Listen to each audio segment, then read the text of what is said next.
Hey everyone, Richard Robbins here. Well, the numbers are in for the greater Vancouver area in terms of real estate now up to the end of August. So what I'm going to do is I'm going to take you through sort of what's been happening in the market. Got a lot of good news for you, but what I've also done, I've added a few slides at the end. I've broken down your different property types. I've broken down detached, townhouses, apartments, and I'm going to show you what's going on with percentage of sales, okay, year over year, and also what's going on with prices with the different property types and what seems to be the trend, because there is a trend starting to take place that's a little different from what you're used to in Vancouver. So anyway, let's have a look. So we got January through the end of August here. We got the sales, we got the active listings, we got the months of inventory, and we got your benchmark price. Now, we all know what happened in March, middle of March, COVID hit. You know, we're sitting, the market was really starting to pick up some steam. We got up to 2,500 sales. April, down to 1,109, dropped substantially. You can see then it started to pick up. It started to pick up in May, 1,485, June, 2,443. Look at this, July,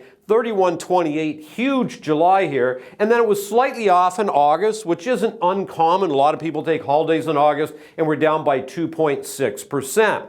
But if we look here, if we look at our months of inventory, you started the year, obviously a balanced market is 4 to 6 months of inventory. Below 4 is going to be a seller's market. Above 6 is going to be a buyer's market. But we were doing really well here. You can see the market was really strengthening. 4.3 in February down to 3.8. Moved fully into what we'd call a seller's market. And then all of a sudden, COVID, look, we jumped to 8.5. But what's been happening since then? Constantly coming down. Went to 6.7, obviously buyer's market, 4.7 balance, 3.9 seller's market, and then we move back into a little bit of a balance more towards the seller's market here at the end of August. Prices are up, month over month was up by 0.7%.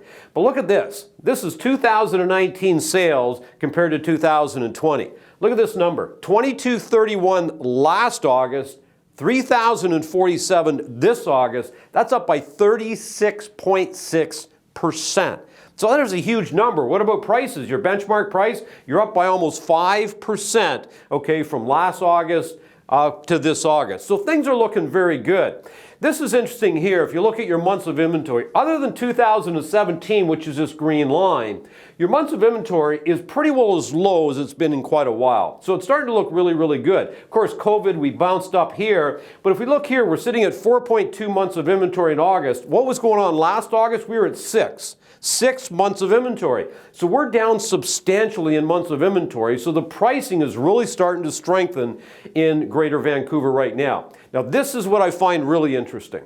If we look at August of 19 to 20 in detached sales, you did 706 last August, 1,095 this August. That's up by 55%. Huge number. What about townhouses? Same thing, up by 51%.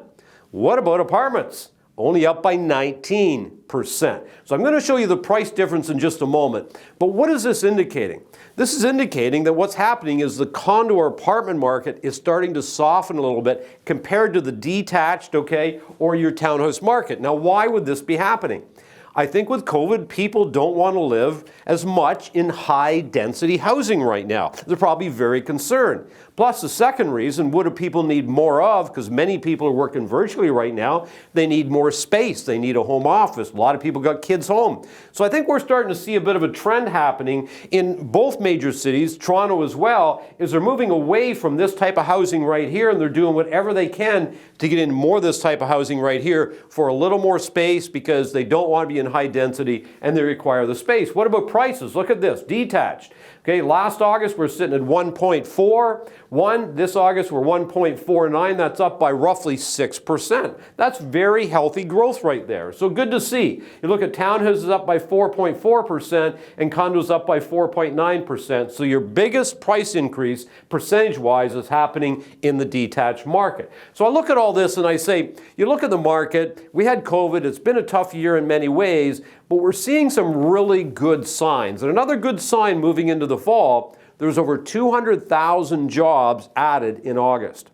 At the high point, I think our unemployment reached around 13.5%. Now we're floating down around 10. Now that's still high, but it's much better than what it was. So I do see some positive trends happening for the next few months. However, On the other side of that, a lot of these government programs are going to probably start to stop over the next little while, and I think that's going to have effect as well. So I think for the next 2 months, you're probably going to see a very strong market. Good time to be out there, but remember the trends that are taking place. You're going to see more condo sellers, you're going to see more detached buyers, and I think you're going to see that for a little while. Hope this was helpful, and remember, everybody, it's a beautiful life.